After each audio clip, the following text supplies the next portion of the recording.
welcome to Exodus Brothers. We're your hosts, Jake and Micah, and today we have a special guest that we've been excited to bring on, Justin from Deconstruction Zone. He attended seminary and holds a Master of Divinity degree. He studied the Old Testament in depth and even learned Hebrew to better understand the original texts. He also does a lot of work in the world of deconstruction. Today we're diving into a topic that challenges a lot of traditional Christian interpretations: how Jesus did not fulfill Old Testament prophecies when read in the original context. Justin, thanks so much for being here. Thanks for having me. I'm really excited to be on with you guys. We love what you do, so we greatly appreciate your time. Before we really get into it, can you define what actually qualifies as a prophecy in the Hebrew Bible? And are there specific criteria that distinguish prophecy from other types of writing? Yeah, that's actually a really good question. So, truth be told, in the Old Testament, prophecies can be divinely revealed, but not actually about the future. So there are prophecies about things that are happening in the present time.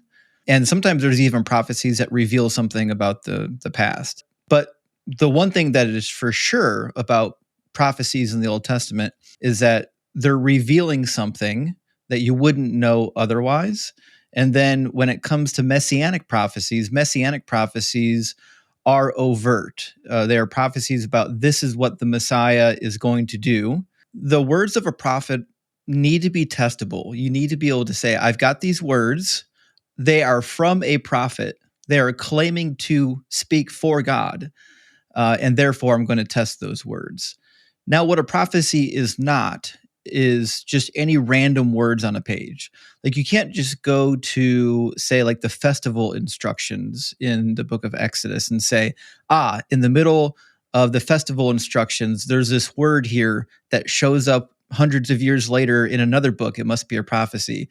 That's not how prophecies work. And most Christians wouldn't actually accept that if you did it in any other holy book. So like if you went into the Quran and you found some words in the Quran that like vaguely reminded you of Joseph Smith, they wouldn't allow you to then say, well, obviously, Islam predicted Joseph Smith. They wouldn't allow that because they're like, it's not a real prophecy just because there are similar sounding words.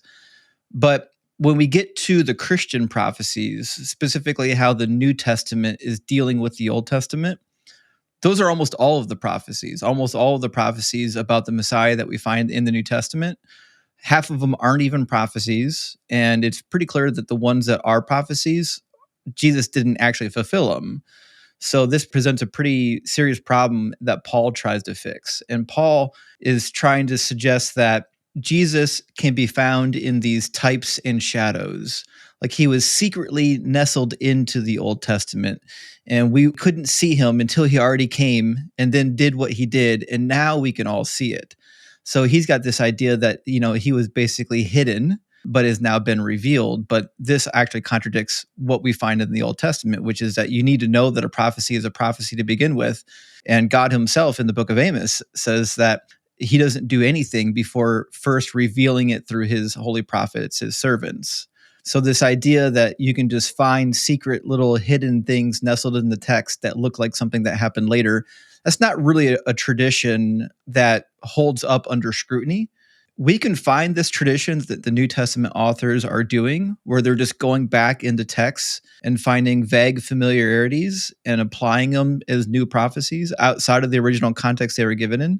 We can find that happening in the Dead Sea Scrolls and in other Jewish literature. And when we read those writings, all those prophecies fail because you're just taking something out of its original context, reapplying a new context to it, and hoping that somebody, doesn't notice it when it fails. And so if we don't accept it in other Jewish writings, if we don't accept it in the Dead Sea Scrolls, then why do we accept it when the New Testament says it? Like, it's just this weird special pleading that Christians are willing to do for the New Testament that they wouldn't do for any other book. Yeah, and it really starts to fall apart at that point, right? I mean, Psalms 22 is another good example, right, of prophecy. And Psalms are poetry, not prophetic text, right? So can you explain why it's problematic maybe to treat them as predictive prophecy? Yeah, absolutely. So Psalm 22 is this really interesting situation where there's no actual prophecy given. It's basically a lament of King David. And King David is likening his own struggles to like being attacked by an animal. And in fact, if you read Psalm 22, there's a bunch of animal imagery in there. It says that he's being surrounded by the strong bulls of Bashan. It says, they gape at me with their mouths like a ravaging and roaring lion.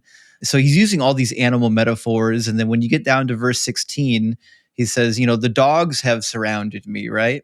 So it's just a really interesting poetic situation where he's painting a picture of how, deep his struggles are. But the problem that we have is there's one passage in particular, verses 16, 17, and 18, that if you read them slowly, you're like, hey, listen, that sounds like something that happened to Jesus. It must be a prophecy then, right? But again, that's not how prophecies work. Prophecies aren't merely something on a page that looks like something that happened later. But to get into the passage, it actually gets a little bit more thorny than that, because to start with, the New Testament never called this a prophecy, actually. Jesus quotes the beginning of Psalm 22 on the cross when he says, my God, why have you forsaken me? Now, Jesus didn't say it was a prophecy. The New Testament authors didn't say it was a prophecy. But every Christian you've ever met thinks that this is indeed a prophecy. And the prophecy comes in 16, 17, and 18, where it says, dogs have surrounded me. The congregation of the wicked has enclosed me. They have pierced my hands and my feet, and I can count all my bones. They look and stare at me. They divide garments among them, and for my clothing they cast lots. And so one might rightly say, obviously, it has to be a prophecy. It sounds too uncanny to not be a prophecy. And I think, the first thing you might want to ask yourself is, yeah, it does sound uncanny, but what is the actual context of the passage? Because if the context of the passage is not a prophecy, right, then it doesn't matter if it sounds alike. It doesn't matter if it sounds similar. And the other thing, too, that's really interesting is we know that the New Testament authors were crafting a little bit of the story to match what we find in the Old Testament. So they're telling the story in a way to emphasize the points that line up with the Old Testament. And so this does get pointed out in the New Testament, but I would say between the lines, right? So like when they talk about dividing the garments and giving them the vinegar on the sponge, I think the reason why these things are specifically mentioned in the story, whereas other details are left out of the story, because they want you to make that visual connection with other things in the Bible. So while it's unclear if the New Testament authors believed that Psalm 22 was specifically talking about Jesus, Christians do.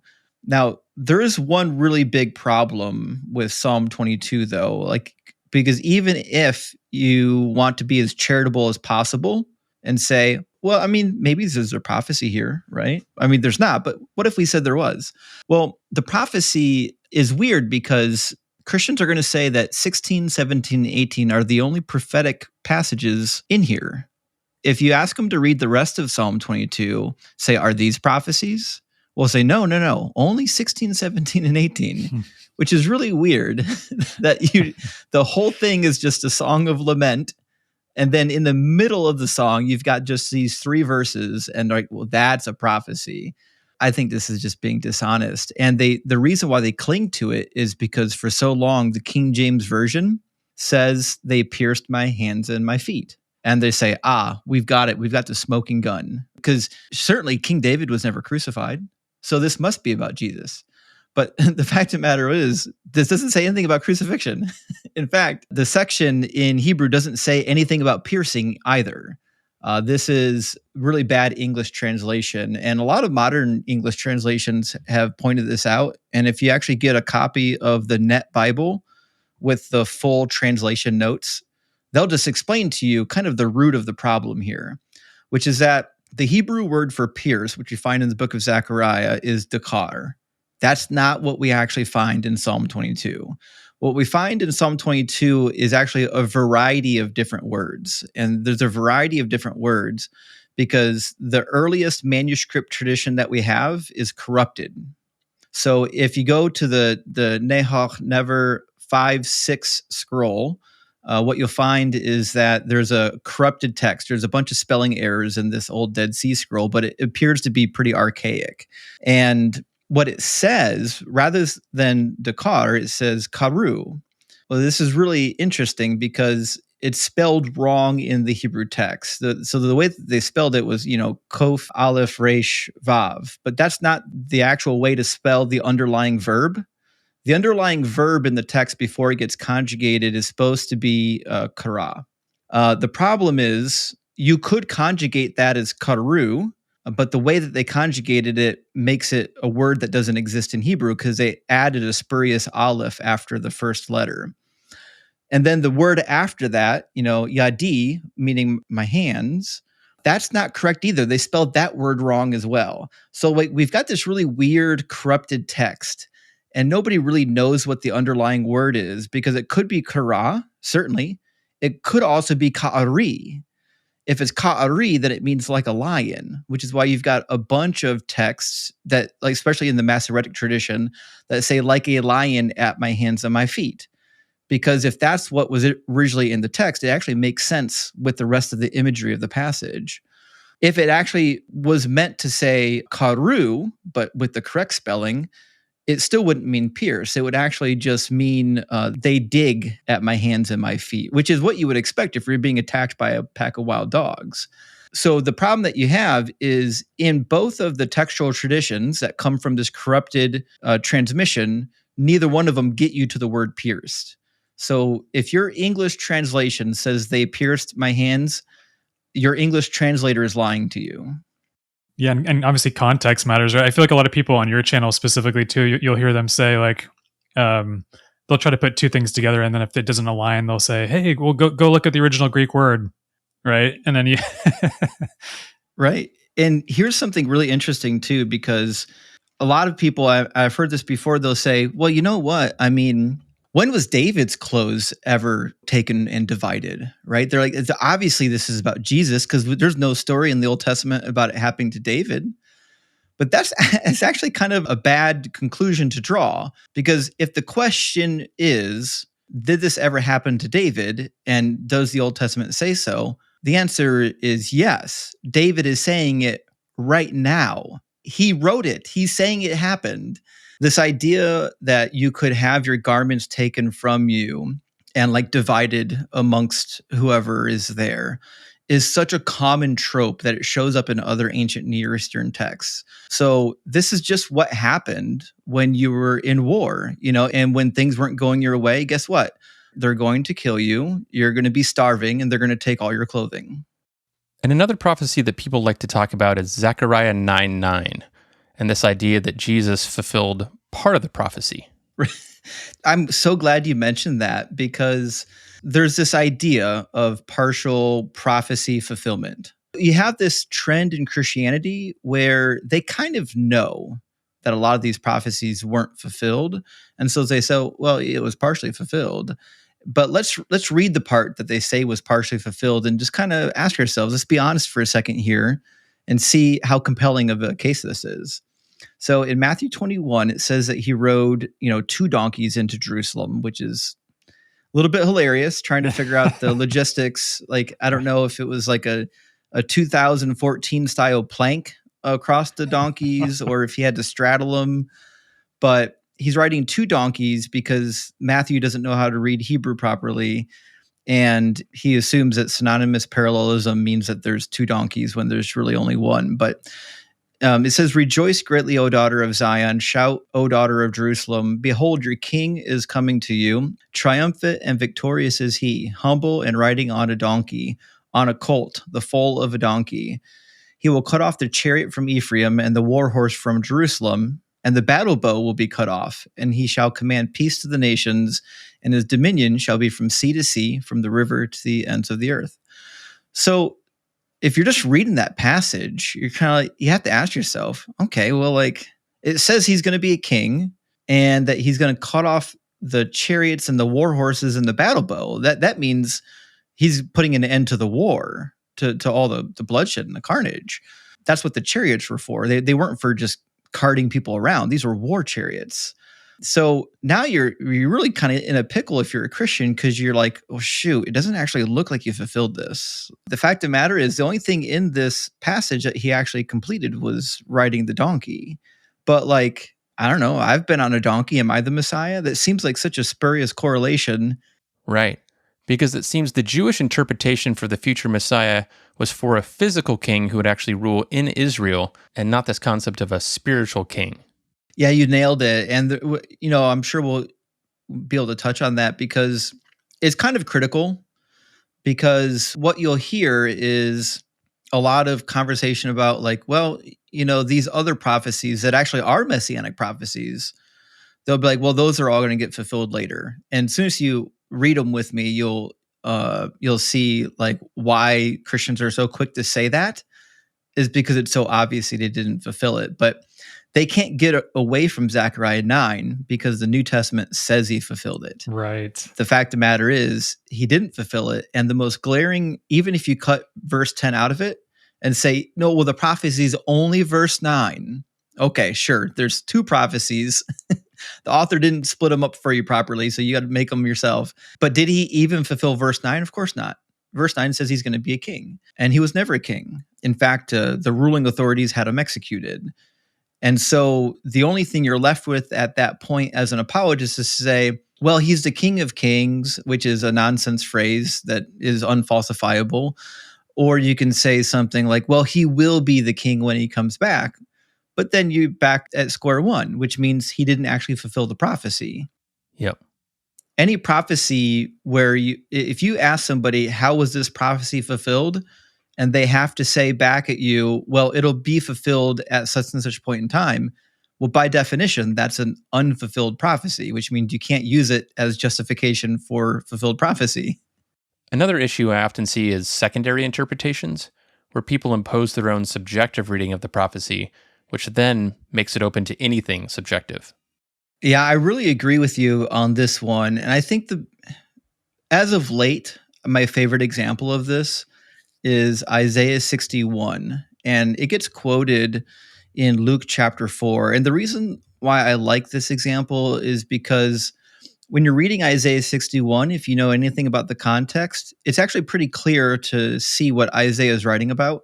And if you know anything about what's happening in Luke chapter 4, then it actually kind of turns Jesus into a figure where you have to be like, did even Jesus know what he was talking about? So we'll read first what the Old Testament says, as to not cloud anybody's judgment about what Isaiah is really talking about. But you're going to recognize the beginning of the passage. It says, the Spirit of the Lord God is upon me, because the Lord has anointed me, and he has sent me to bring good news to the oppressed, to bind up the brokenhearted, to proclaim liberty to the captives, release to the prisoners, and to proclaim the year of the Lord's favor and the day of vengeance of our God, to comfort all who mourn and to provide for those who mourn in Zion.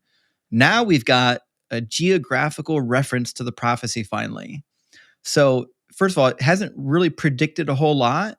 It says the Spirit of the Lord God is upon me. This is somebody speaking in the first person, which most scholars agree is the prophet. And what's the prophet supposed to do? Well, he's the guy that brings good news. That's what prophets are doing during the restoration period, to bind up the brokenhearted, so on and so forth. Okay, so we get geographical references to Zion now, those who are mourning in Zion. Well, why would anybody be mourning in Zion? Oh, because Isaiah, or Trito Isaiah at this point, is giving a prophecy and a word of encouragement to those who have been freed from Babylonian captivity and are returning home. They were devastated by the Babylonians. They were taken captive for almost 70 years and had their homeland destroyed. And they're, patiently awaiting the fulfillment of Jeremiah chapter 25, when they can come back and be restored to their homeland. So the prophecy is about, now is the time to stop mourning. Your mourning is over. And it says, the oil of gladness instead of mourning, the mantle of praise instead of faint spirits. They will be called oaks of righteousness, the planting of the Lord to display his glory. So now we have this idea where the prophet is very clear. He's talking about restoring the people. That's why he says they will build up the ancient ruins and raise up the former devastations, and they will repair the ruined cities and the devastations of many generations. So it is abundantly clear what's happening in Isaiah 61. I've read this passage to people who've never read Isaiah before, and as long as you know who the prophet is, who he's writing to, and what time period is, it all checks out. The problem is when you get to Luke chapter 4, there's this really weird scene with Jesus where it says, when he came to Nazareth, where he had been brought up, he went to the synagogue on the Sabbath day, as was his custom. He stood up to read, and the scroll of the prophet Isaiah was given to him. He unrolled the scroll, found the place where it was written, "The Spirit of the Lord is upon me, because he has anointed me to bring good news to the poor. He has sent me to proclaim release to the captives, recovery of sight to the blind, and to set free those who are oppressed, and to proclaim the year of the Lord's favor." And then he rolled up the scroll, gave it back to the attendant, and sat down. All the eyes of the synagogue were fixed on him. Then he began to say to them, "Today this scripture has been fulfilled in your hearing." Well, anyone who's familiar with Isaiah 61 at this point should be asking, what got fulfilled? Isaiah 61 wasn't about some guy just coming to preach good news.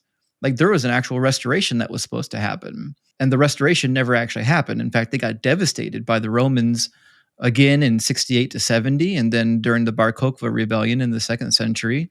And it gets even weirder because when you're looking at the quotation in Luke 4, it doesn't match what the Old Testament says. There's a different ordering of the items, and there's an item that's been spuriously added. The recovery of the sight of the blind doesn't show up in Isaiah 61. Now, what's really interesting is if you go to some of the Greek Old Testament manuscripts, you'll find mention of, sight to the blind in a different location, in a different order, and then other parts of it that are actually missing from the Greek text. So I say that to say this.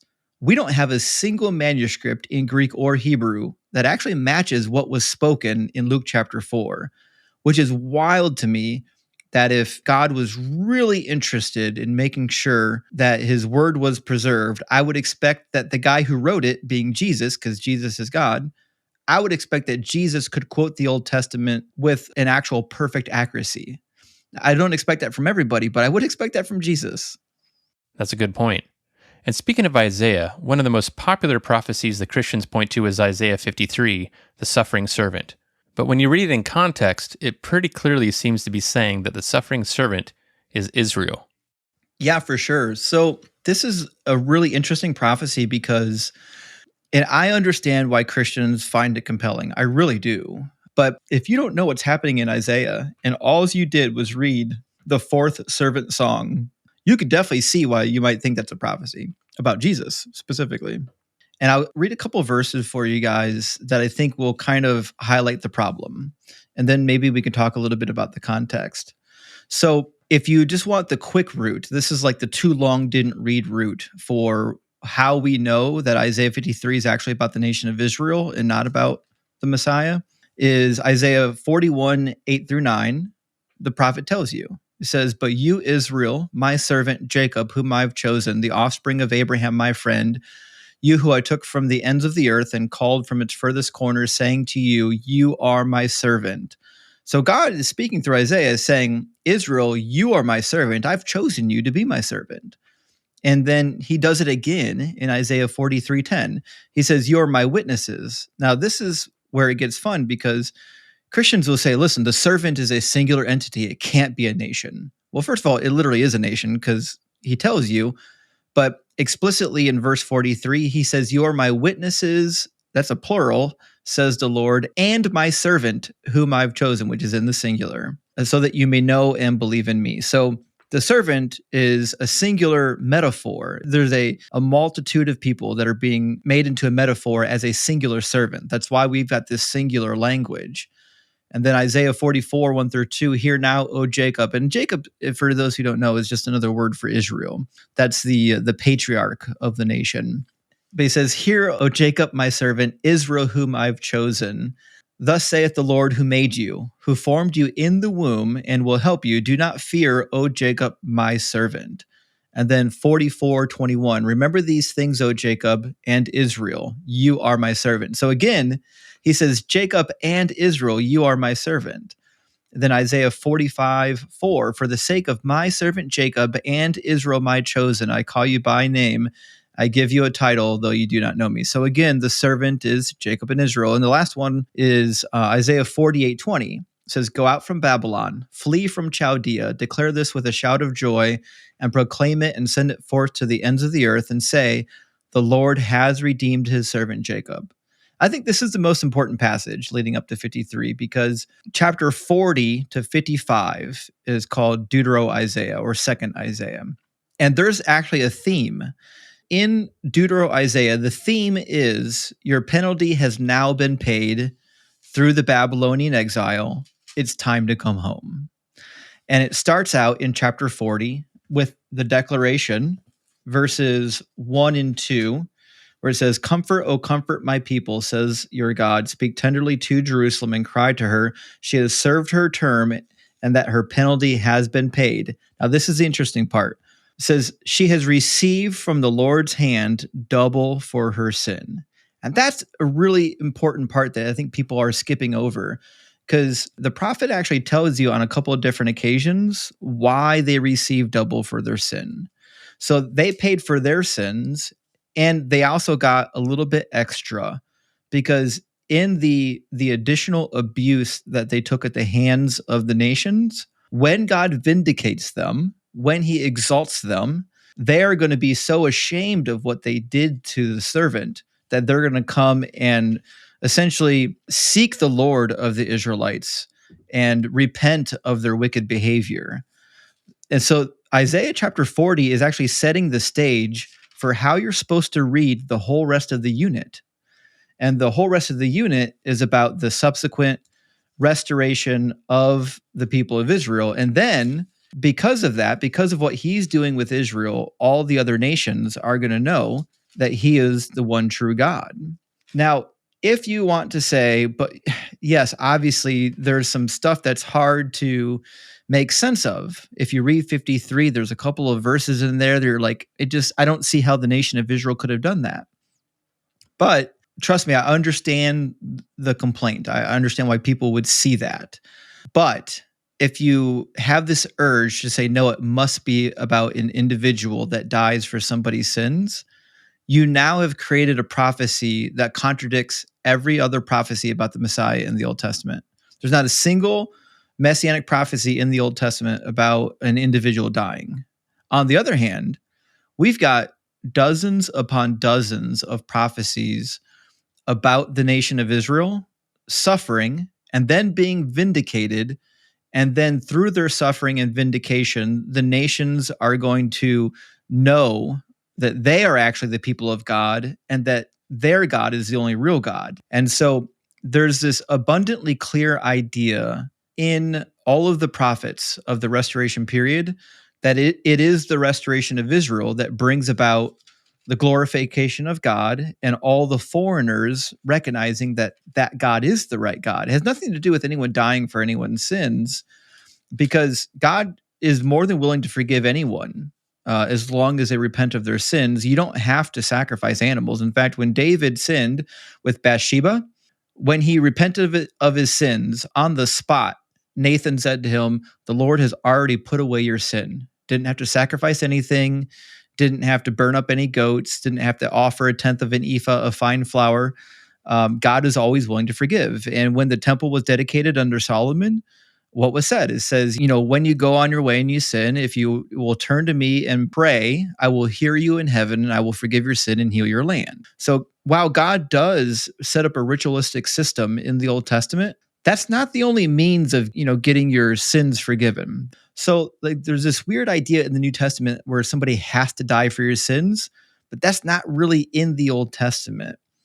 But what it does say in the Old Testament, really interesting, in Isaiah 60:21, it says, "Your people," referring to the nation of Israel, "your people shall all be righteous, and they shall possess the land forever. They are the shoot that I planted, the work of my hands, so that I might be glorified." God is the one that is glorified when Israel prospers. That's the thing that brings people to Yahweh. In fact, he says so. If you go to the rest of Isaiah chapter 60, remember prior in Isaiah, God says he's going to make Israel a light to the nations. Well, this kind of gets fleshed out in chapter 60. It says, "Nations shall come to your light, and the kings to the brightness of your dawn." So that's how it's going to happen, is they're going to see the restoration of Israel, and the nations are going to come and seek, like, hey, what's actually going on here? It says in verse 10 that foreigners will build up your walls. Their kings shall minister to you, for in my wrath I struck you down. But in my favor, I have had mercy on you, and your gates will always be open day and night. They will not be shut, so that the nations will bring you their wealth and their kings leading the procession. So it is the glorification of Israel after they've been struck down by Yahweh and the Babylonians that leads the nations to repentance. And the speaker in Isaiah 53, when it says, "Who has believed our report, and to whom has the arm of the Lord been revealed?" This is the report that is going to be given by the nations when the prophecy comes true. Now, obviously, I'm an atheist. The prophecy didn't come true, and it'll never come true because the God of the book doesn't exist. But you have to ask yourself, who's actually speaking? And it's clearly the nations, because it says, "To whom has the arm of the Lord been revealed?" Well, we know exactly whom the arm of the Lord was revealed to, because in Isaiah 52:10, during the buildup to this prophecy, says, "The Lord has bared his holy arm before the eyes of all the nations, and all the ends of the earth will see the salvation of our God," which is freeing them from Babylonian captivity, which is why the very next word is "Depart, depart, go out from there, touch no unclean thing, go out from the midst of it and purify yourselves." So this is a prophecy about Israel being released from captivity, and God is revealing himself to the nations through this divine release of the captives, specifically, theoretically, according to Deutero-Isaiah, because King Cyrus is actually working on behalf of Yahweh. There's a lot that can be said about Isaiah 53, but if you get the context leading into Isaiah 53 and then you read it with that context, it actually makes a lot more sense with what the rest of Isaiah is saying. Yeah, it's all great points. Another one too is quote unquote prophecy is Isaiah 7:14 and the virgin birth. Yeah. So I don't know how to say this in a great way, but Isaiah 7 is kind of like the whipping boy of bad prophecy hermeneutics within academia. So, like, when you go to seminary or Bible college and they're actually having discussions about some of the prophecies, you'll see Isaiah 7 come up a lot, because this is one prophecy where if you read it in the original Hebrew, it's very clear what it's about. It gets a little bit less clear if you're reading it in Greek, only because the New Testament authors kind of obfuscate what's happening in the passage in the Greek, because they don't really know Greek that well. They certainly didn't know any Hebrew. But in Isaiah chapter 7, there's no prophecy about a Messiah. There's no virgin birth. None of that's in there. And some of your English translations will try to make it sound like a virgin birth, but that's simply not in there. They're taking the Greek rendering of the text and they're placing it on top of the Hebrew Old Testament, because they don't want you to know what the Hebrew actually says. They want you to specifically only read it in the Greek. But if you have an honest translation like the NABRE or the New Revised Standard, or anything that came out like within the last 10 years, it most likely is going to depart from the Greek text. I think the newer translations are doing a better job of this. But what's happening in Isaiah chapter 7 is the king of Judah is under attack. There are two kings that are attacking him, King Rezin of the north and King Pekah of the north, who's actually of his own kin. So there's an alliance between the Arameans and the northern Israelites. And they're a little bit upset that the king of Judah is not in the alliance. So they want to depose the king of Judah and replace him with somebody else who's more favorable to the alliance. And God obviously doesn't want this to happen. So he sends Isaiah at the beginning of the chapter to give a word of encouragement to the king who's in mortal fear for his life and for his kingdom. And the end of that prophecy ends with, "If you do not stand firm in faith, you shall not stand at all." And then the next thing that happens is we find out that God is sending the prophet to King Ahaz a second time. We got a new prophecy now, right? And this is where Christians want to kind of latch on to it. But it says, "Again, the Lord spoke to Ahaz, ask a sign of the Lord your God, and let it be as deep as Sheol or as high as heaven." But Ahaz said, "I will not ask, and I will not put the Lord to the test." Then Isaiah said, "Hear then, O house of David, is it too little for you to weary mortals that you weary my God also?" We'll pause there just for a second. So if we're reading this competently and honestly, we have to admit a couple things. This is Isaiah speaking to the king, and is wanting the king to ask for a sign so that God can build up his faith. That's the goal of this. The goal of this prophecy is so that King Ahaz will be able to stand firm in his faith, because the solution to his problems aren't going to be easy. We'll get to that in a second. So God is saying, listen, ask for a sign so that you'll know. And Ahaz, who isn't actually a really good king, is kind of like feigning piety at this point and saying, no, I'm not going to test the Lord, right? And this upsets the prophet. So because he wouldn't ask for a sign, verse 14 tells you that, fine, then don't ask for a sign. I'm going to give you one anyways. It says, therefore, the Lord himself will give you a sign. Look, the young woman is with child and shall bear a son and shall name him Emmanuel. Now, Christians will stop reading there, but it's important to keep reading because it talks about what's going to happen with the boy. It says he will eat curds and honey by the time he knows how to refuse evil and choose good. For before the child knows how to refuse evil and choose good, the land before whose two kings you are in dread will be deserted. The Lord will bring on you and your people and your ancestral house such days as have not come since the days that Ephraim departed from Judah, the king of Assyria. So the prophecy is about the king of Assyria wiping out the two kingdoms that are attacking Judah, and then also causing trouble for Judah. It's not going to be fun for Judah. They're going to survive for sure, but they're not going to be having a good time. But in the meanwhile, as the king of Assyria is coming down, he's actually going to be wiping out the two enemies of Judah, King Pekah and King Rezin. And this is supposed to happen before the child is old enough to know right from wrong. Now, as it turns out, it happens like in the next chapter. You just read chapter 8 and the prophecy comes true in chapter 8. But the question you have to ask yourself is, in the English text that I'm reading, it didn't say anything about a virgin. It says, therefore, the Lord himself will give you a sign. Look, the young woman is with child and shall bear a son and shall name him Emmanuel. And this is quite striking because a young woman giving birth is insignificant. It's almost meaningless as a prophecy. You're like, well, young women give birth all the time. Who cares, right? So when you're reading it in the actual Hebrew text, it's not significant at all. The only thing that's significant is it says, he will be called Emmanuel. His name will be called Emmanuel, which means God with us. Now, if you don't read the rest of chapter 7 and you don't read chapter 8, you're not going to know what happens to the boy.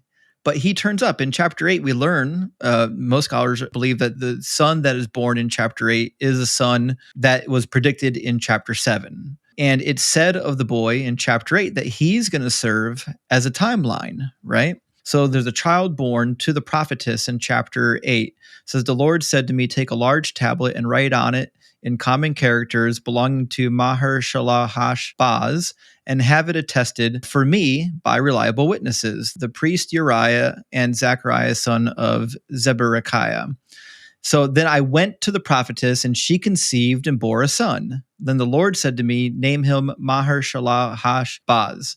For before the child knows how to say my father or my mother, the wealth of Damascus and the spoil of Samaria will be carried away by the king of Assyria. Almost identical to the prophecy that we got in the prior chapter.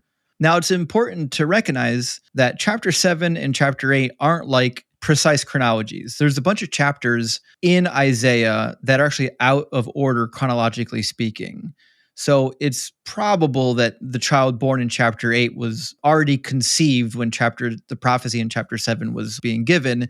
And this is telling the story of how he was conceived. And then the prophecy is really interesting because it starts to unfold in chapter 8, because the king of Assyria begins to sweep into the land. And it says, therefore, the Lord is bringing up against it the mighty floodwaters of the river, the king of Assyria and all of his glory. It will rise above all of its channels and overflow all of its banks, and will sweep on into Judah as a flood pouring over, and will reach up to the neck, and its outspread wings will fill the breadth of your land. And this is really interesting because the prophet says something that you wouldn't expect. He says, O Emmanuel, take notice, you people, and be dismayed. Listen, all you far off countries, gird yourselves and be dismayed. Take counsel together, but it will be brought to naught. Speak a word, but it will not stand, because God is with us. So the prophecy in chapter 7 is about what happens in chapter 8. It's about the king of Assyria coming in and wiping out the enemies of Judah while causing trouble for Judah. But because God is with Judah, he allows them to withstand the onslaught, which is why later in chapter 8, the prophet mentions the children being a sign. Says in verse 18, "See, I and the children whom the Lord has given me are signs and portents in Israel from the Lord of hosts who dwells on Mount Zion." So, like most of the prophecies, if you're just reading them out of context, if you don't know what's actually happening in the time period and in the text of Isaiah, you're not going to know how to read it properly. And the Greek translation of Isaiah is not good. In fact, the Brenton Septuagint is probably the most popular English translation of the Greek Septuagint. And it was done quite some time ago. But Sir Lancelot Breton, when he did his translation, did commentary on the Septuagint. And he himself said that of the many books in the Septuagint, Isaiah was the most poorly translated from the Hebrew into the Greek. So this is a very known issue. But one thing that is very important is Christians will say, yes, but in the Greek text, it does say virgin. It says parthenos. And this is not as good of a gotcha as they think it is. Because at the time Isaiah would have been translated into Greek, the word parthenos was not exclusively used for virgins. We find it in Genesis referring to Dinah after she's already been raped. It refers to her as a parthenos. If you read the Thayer's Greek lexicon, he'll tell you that it's also in the works of Homer. You'll find parthenos referred to married women in the works of Homer. And so what happens with Matthew is Matthew doesn't understand Greek from the time period in which the Greek Septuagint came from. And words change meaning. Over 100 years, in our lifetime, the meaning of the word gay is drastically different than how it was used just 100 years ago. If you're living in the year 2050 and you're reading something from 1950, you're going to struggle when it talks about the word gay because you're now in a time period in which you're so far departed from the meaning of the word back then. This is what happened with Matthew. He was so far departed from how the Greek language was used during the 2nd and 3rd century BCE that he just assumed that Isaiah 7 was about a virgin birth. And this was a really great cover-up for the fact that Jesus didn't have no daddy. And really, overall, it seems like the main point you're making here with a lot of this is that context matters. Everything comes down to context. It matters greatly. And so this is the funny thing. Like if you're reading Isaiah chapter 7 with your average Christian, they're going to come to you and they're going to say, this is a clear prediction for Jesus. If you're reading Isaiah chapter 7 with an actual Old Testament scholar, they're going to say, no, this is not about Jesus. It has a second fulfillment. This is clearly about King Ahaz. This is clearly about what was happening in his time period, because scholars know they can't get out of it. They know if you read this in context, it is about the time period of King Ahaz, about 725 BCE, hundreds of years before Jesus came.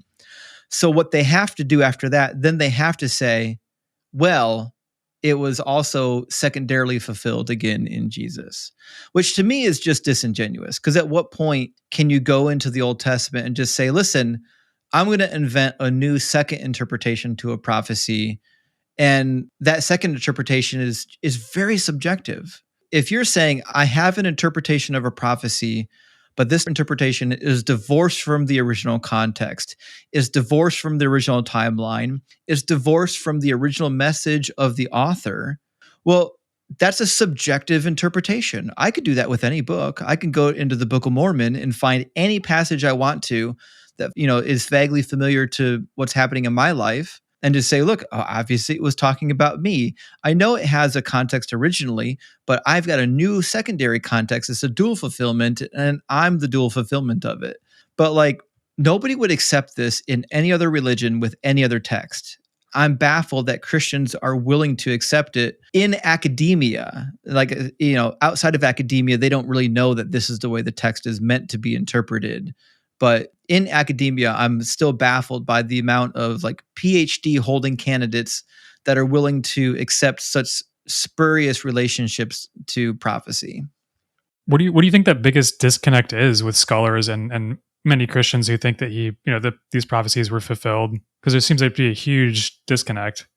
Well, my experience studying under competent Old Testament scholars and reading, the scholarly literature, my experience is that 9 out of 10 Old Testament scholars know that these prophecies aren't about Jesus. And they know that the only way to make them about Jesus is if you have a secondary fulfillment or some sort of like silly partial fulfillment, or sometimes they'll say that it's a near and a far fulfillment. Here's what I also know about a lot of these scholars. If you actually read their literature, it's pretty clear that they're actually not evangelicals. They're not strict adherents to the doctrines. Like if you really press them on their faith, it's actually quite clear that they're fairly agnostic. And I don't want to throw any of my professors under the bus because I love them all dearly. But I had one professor that I had for Old Testament who's a brilliant scholar, a linguist, studied at London, studied a PhD in Semitic languages and Hebrew, just a brilliant guy. And when we were covering the book of Daniel, I already knew that Daniel was a problem in terms of the dating methods, in terms of the language employed and the historical issues with it. But I was so happy in his class. He was just open and honest, saying it was written, probably in the middle of the rebellion against Antiochus Epiphanes IV. And here's how we know that. And he laid out the case for it. Now, this is also a man who professes to be a Christian, but you can't profess to be a Christian and at the same breath be an evangelical, inerrant Christian and then still believe that the book of Daniel is a lie. Because that's essentially what he's saying. He can't say it out loud, but that's what he's saying. He's saying it wasn't purportedly written by Daniel. It was written hundreds of years after Daniel, and it was written after the prophecies supposedly even happened, which means the book of Daniel is by definition a lie. So if you press a lot of these scholars, it actually becomes pretty clear that most Old Testament scholars don't really believe what evangelical Christianity teaches. What I will say, though, is that there are a great deal of New Testament scholars who haven't spent time in the Old Testament thinking about these things that would hold to the idea that some of these prophecies literally are speaking about Jesus. There's not a great deal of them like what we find in apologetics, but there's still a significant number of them. But my personal take has always been, and I guess this would be the last thing I say about this, if you're studying the Old Testament, you need to study under a competent scholar who specializes not just in the Old Testament, but in that section of the Old Testament. These are very specialized sections of text that people will spend their whole life studying. Yeah, makes sense. And religion isn't created in a bubble. Christianity certainly wasn't. It was built on Judaism and the Hebrew Bible, and yet there are some pretty stark differences between the Old and New Testaments. And so understanding each of them independently is important. Yeah, I agree. And you know what? I wanted, when I went to Bible college and seminary, I wanted to study the Old Testament so badly because nobody in Christianity is really talking about a lot of the stuff in the Old Testament. And I just found it to be, I love history, and it was deeply interesting to read the history of the Old Testament. So many times I found myself in church thinking, how come we're always just reading the letters of Paul? When are we going to read the Old Testament? You know what I mean? What's going on there? It's still important, right? And that's the thing. Christians who dismiss the Old Testament, who want to do away with it, forget that it provides the framework for the New Testament. It contains the 10 Commandments, the messianic prophecies, and the whole foundation for claims about Jesus. So without it, there would be no New Testament. So that's actually the brilliant thing about the New Testament. So the New Testament is designed in a way in which they quote stuff from the Old Testament as though it's authoritative. And then they do it in a way in which you're not really incentivized to go back into the Old Testament and say, hey, did they actually quote that correctly? Does it actually say the thing they're saying that it says? You can theoretically read the New Testament and think that you know what the Old Testament says because it's quoting the Old Testament so much. But, my personal opinion is that the vast majority of people who go back into the Old Testament and study the Old Testament quickly realize that the New Testament authors weren't actually very good at what they were doing. And I think the most glaring example is Jeremiah 31 through 33, I think. There's a whole section of text there kind of referring to what we might consider the messianic age. And they kind of cherry pick the one section in Jeremiah 31:31 about the new covenant. And then they don't read the rest of it. But if you actually read the rest of the prophecy, it kind of comes to a head in chapter 33 with a de facto prediction of this is the king to come. This is the thing to look for. And when you read it, it's actually quite obvious that it didn't happen. So, like, whatever is happening in Jeremiah 31 with the new covenant, you can't detach it from 32 and 33. And listen to what it says in 33, verse 14. It says, "The days are surely coming, says the Lord, when I will fulfill the promise that I made to the house of Israel and the house of Judah. In those days and at that time, I will cause a righteous branch to spring up for David, and he shall execute justice and righteousness in the land. In those days, Judah will be saved, and Jerusalem will live in safety. And this is the name by which it will be called. The Lord is our righteousness. For thus saith the Lord, David shall never lack a man to sit on the throne of the house of Israel, and the Levitical priests shall never lack a man in my presence to offer burnt offerings, to make grain offerings, and to make sacrifices for all time." So this is a really peculiar situation because Jesus, first of all, is never a king. And it doesn't necessarily say that there's only going to be one king. It says that there will never be a lack of somebody to sit on the throne, meaning it's possible there are multiple messiahs. And the sacrifices are going to keep going. The burnt offerings, the grain offerings, they're going to keep going forever, which completely agrees with what you find in the book of Ezekiel. If you go to Ezekiel chapter 36 to the end of the book, we kind of get this messianic vision. And it includes an actual Messiah prince that's ruling and reigning over the north and the south. Again, they're reunited as one tribe, and the temple's set up again. And there's a new Jerusalem that is formed. And what are they doing in the new Jerusalem? They're offering grain offerings. They're offering burnt offerings. It even talks about, what animals they're going to be slaughtering. And it even says that the new prince, the leader of these people, is going to preside with the people in giving these sin offerings. And it talks about how the Gentiles are going to come and join them in these offerings. They're going to give the offerings too. And it says something really interesting in Ezekiel 44. Twice it says in 44 that the foreigners who are coming to join Israel in the giving of these offerings, they're going to have to be circumcised. Not just in the heart, but also in the flesh. It says they're going to have to be circumcised in the heart and the flesh, which is a complete departure of what we find in the New Testament, where Paul is adamant that the Gentiles must not be taking the mark of circumcision. But if you ask a Christian, they'll say, well, obviously the prophecy of Jeremiah 33 is for the future. That's end times prophecy. But there's nothing in it that says the Messiah is going to come and then disappear for 2,000 years and come back. Right. And many Christians want to say that Jesus will fulfill prophecies after his second coming, but then you have the problem where Jesus said to his disciples that some of you who are standing here today will not taste death before they see the Son of Man coming in his kingdom. And this was stated as a near future event. Right. A fantastic quotation. We've got 3 really interesting verses, and they show up in Mark and Luke as well, but I think they're most succinct if you just draw them out from Matthew. Matthew 10:23, 16:27 through 28, and then the third one is going to be in Matthew chapter 24. And I usually read a verse 29 through 34.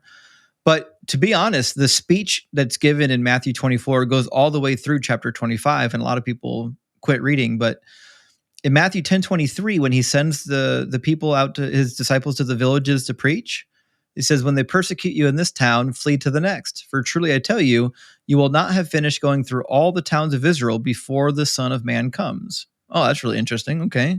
You might be asking yourself, what do you mean, before the Son of Man comes? Well, it gets a little bit more clear as you move on. Matthew 16:27-28 says the Son of Man is to come with his angels in the glory of his Father, and then he will repay everybody for what's been done. Truly, I tell you, there are some standing here who will not taste death before they see the Son of Man coming in his kingdom. This is a little more specific. He's clearly saying that he's going to come with the angels. He's going to repay everybody for their deeds, and that there's going to be like a visible kingdom, right? They're going to see the Son of Man coming in his kingdom. And all this is supposed to happen before his disciples standing there listening have all tasted death. Now, I can hear the apologist already saying, yes, but it's not a real death, it's a spiritual death. And I understand why you would want to say that, because it makes the failure go away. But it actually doesn't. Because if you read the rest of the New Testament, the second death doesn't happen until after Jesus comes back. And here, the deaths that he's talking about are happening before he comes back. So it clearly isn't the second death. Revelation 21:8 talks about the second death after the New Jerusalem is already delivered. The New Jerusalem comes at the beginning of chapter 21, and then the second death occurs. So the problem is it doesn't actually match what the rest of the Bible says. And if you doubted what Jesus actually meant by this, he tells you again in chapter 24. It says, immediately after the suffering of those days, the sun will be darkened, the moon will not give its light, the stars will fall from heaven, and all the powers of heaven will be shaken. Then the sign of the Son of Man will appear in heaven, and all the tribes of the earth will mourn. They will see the Son of Man coming on the clouds of heaven with power and great glory, and he will send out his angels with a loud trumpet call that will gather his elect from the four winds of heaven, from one end of heaven to the other. And then he gives you the timeline again. He says, from the fig tree, learn its lesson. As soon as its branches become tender and put forth its leaves, you know that summer is near. So also, when you see these things, know that he is near at the very gates. Truly, I tell you that this generation will not pass away until all of these things have taken place. So again, Matthew 24 is agreeing that whatever is going to happen with the second coming is going to be happening within the generation of the people living there. And I know there are probably some Christians thinking to themselves, well, this generation could mean a future generation. And again, I understand why you would want to make that connection, because it makes the problem go away. But the problem is then the passage becomes incomprehensible if you make that assertion. Because if I said to you, I'll give you a prediction for the future. I'll say, listen, I'm going to come and I'm going to pick up 5 Buicks, and this generation will not pass away until this has taken place. Well, you can only take that to mean the current living generation, because I'm using it as a timeline device.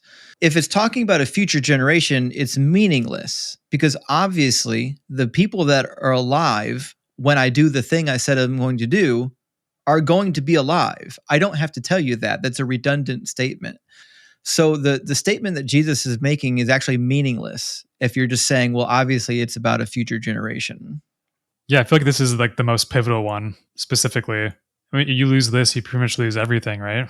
Yeah, and actually, if you just keep reading in Matthew 24 and you finish connecting it with Matthew 25, because like a lot of people think that 24 and 25 are disconnected. Like there's the Olivet discourse in 24, and then 25 is just like some other thing. But it isn't. He keeps talking. He even gives 2 parables about what that day is going to be like.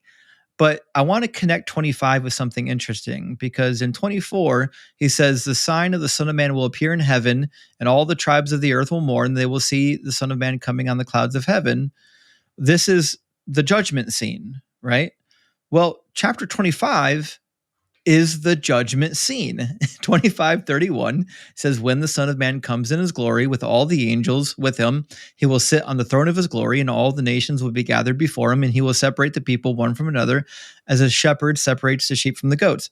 Identical to what he says in 24, identical to what he says in chapter 16. In chapter 16, he says he's coming with all the angels in the glory of his Father. This is the second coming. It's clear as day. Jesus made a prediction that his second coming is going to be within the lifetime of his disciples. And the only modern apologetic that is dealing with this failed prophecy, I would say with like just a tiny bit of honesty, is a new apologetic movement that says, well, listen, if you read the Old Testament, there's a bunch of conditional prophecies, like if this, then this. And so they're saying, listen, Jesus didn't make a false prediction. It's conditional. Now, there's nothing in here that's actually conditional. He doesn't say if this, then this. but that is their current way of dealing with it because they know that Jesus made a prediction for their lifetime and that prediction didn't come true. So they're willing to go to the drawing board and say, okay, why didn't it come true? Which is, I think that's a step forward as opposed to what had been happening in previous ages of apologetics, where they're saying, no, the words just don't mean what they mean. Yeah, and I mean, ultimately, if Jesus didn't fulfill these prophecies in their original context, what is that? What do you feel like that means for Christianity? So that's actually a really good question because this is when I was a young Christian, I was still in high school. This prediction from Matthew 24 was the first time I ever questioned the words of Jesus specifically. If Jesus said something that wasn't true, then one of two things is the case. Whoever wrote the book was wrong, or Jesus isn't God. God can't lie. Mm-hmm. He can't be wrong about his predictions. He knows the future. So that's one of the reasons why, in order to stay in Christianity, you have to look at these difficult passages where Jesus says stuff that just isn't true. And then you have to begin lying to yourself, saying, no, these words can't mean what they actually mean. Or it was a scribal error. The original text probably said something different. Because otherwise, you leave. Right. Or the first part of this is literal, and the second part is suddenly a metaphor. Right. Yeah. And I've heard it before. You'll find Christians that use this apologetic where they say, well, obviously the first half of this prophecy was for the present time, the part about the temple being destroyed. And then the second half of the prophecy about coming on the clouds and all that, that's a different prophecy. They're disconnected. They're different prophecies, and that's for the future. People in academia, they know that this is a problem, which is why a lot of their commentaries don't actually address the problem because they need to sell the commentary. And there are a couple passages in the New Testament that like virtually all scholars know the current translation is a little bit problematic now that we have more data, but they can't change it because the people that are buying the Bibles will stop buying the Bibles and call it heresy. Translators throughout history have recognized that there are a lot of passages of the Bible that if you change them, you've got mobs of angry Christians banging at your door, which incentivizes the people that are publishing these translations, rather than being honest with the translating of the text. Sometimes they're actually just preserving a particular viewpoint of the text in order to make sure that there's not like a rebellion against it. If I could just jump back for a minute, the idea that, if Jesus was the prophesied Messiah, why didn't the Jewish people, especially the scholars and religious leaders, recognize him as such? That's such a good question. I'm so glad you asked it. Okay, so here's the answer I've got the majority of the time as a young person I asked it. And there's basically two answers. The first answer is more of the Catholic answer, which is going to be, well, it was just types and shadows, and they just didn't see the signs that God laid out for them. They just couldn't see it because they were so in need of a physical rescue that they weren't in a position where they could actually accept the message of Jesus when he came. And so that's kind of a charitable explanation, which is kind of like it takes into the context the turmoil of the Jewish people at the time period. And to be fair, they were in great turmoil. So it softens the blow a little bit. Now, if you ask a Protestant, they'll just say, well, the Israelites were wicked people rebelling against God, and God hid it from them. Or 2 Corinthians 4:4, the God of this world has blinded their eyes. Seeing they do not see, hearing they do not hear. And they get this anti-Semitic tone to why the Jews just didn't see it coming. And it boils down to the Jewish people being wicked. And this is, to me, the most unfortunate way to explain why the Jews rejected Jesus, because it relies on demonizing a group of people. And I don't think that's an honest way to begin a dialogue about something that actually happened in history. I do believe that Jesus was a real person. And I do believe that he was rejected by the Jewish people. And I believe they had every reason to reject him. So when the starting point of our apologetic is, well, these people are bad, I don't think that's a strong case because we wouldn't accept that about anybody else. Like if you just ask like, hey, when the settlers came to America and they tried to convert them to Christianity and the Native Americans largely didn't convert, obviously. Well, why was that? Oh, because they're savages and terrible individuals. Like nowadays, we're sensitive enough that we wouldn't accept that. But we still accept it about the Jewish people? That's crazy. But the reality of the matter is the reasons why the Jews rejected Jesus was, first of all, because he didn't fulfill a single prophecy about the Messiah, not even close. And then he didn't do anything that was supposed to happen during the messianic age. And then if you actually believe that Jesus claimed to be God, well, then he's a blasphemer. So you've got a huge problem here. And that's not to say that the God of the universe couldn't manifest as a man. But I think it's silly to say that in the Old Testament, you have this idea that God is, in fact, a trinity. Because even when you see the Old Testament God manifesting in human form, in fact, my personal belief is that the older text of the Old Testament had this idea that all of the gods had some kind of a human form. That's why mankind was created in the image of God. We find this in a lot of ancient Near Eastern texts where the gods are just like superhero men. They're not like these timeless, immaterial, nebulous things floating out in the universe. They were just like men. They were just like man.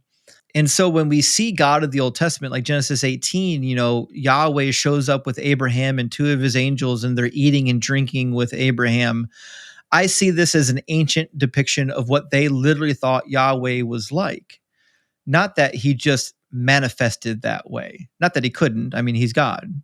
But guess what Yahweh wasn't doing in Genesis 18?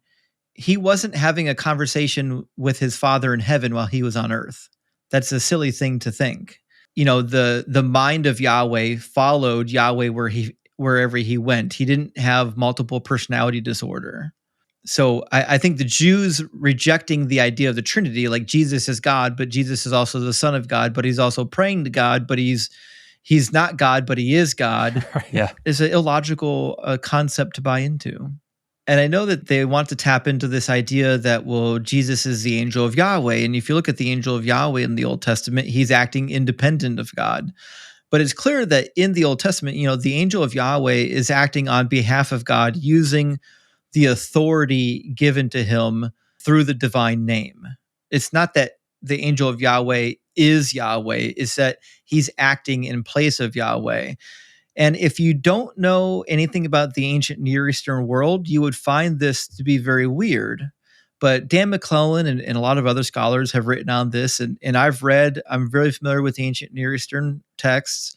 And what you'll find in the ancient world is that we have these things called divine emissaries. And the divine emissary could act in place of a king or a god.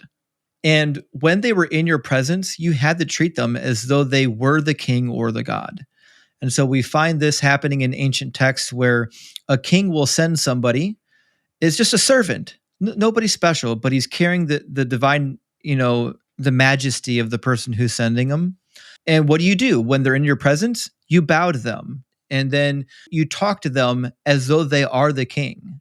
And this was just how authority worked in the ancient world. And you'll find even like in the Amarna tablets, people that were subjects of the Pharaoh will address the messengers of the Pharaoh in a way in which it almost seems like they're subservient to the messenger of Pharaoh.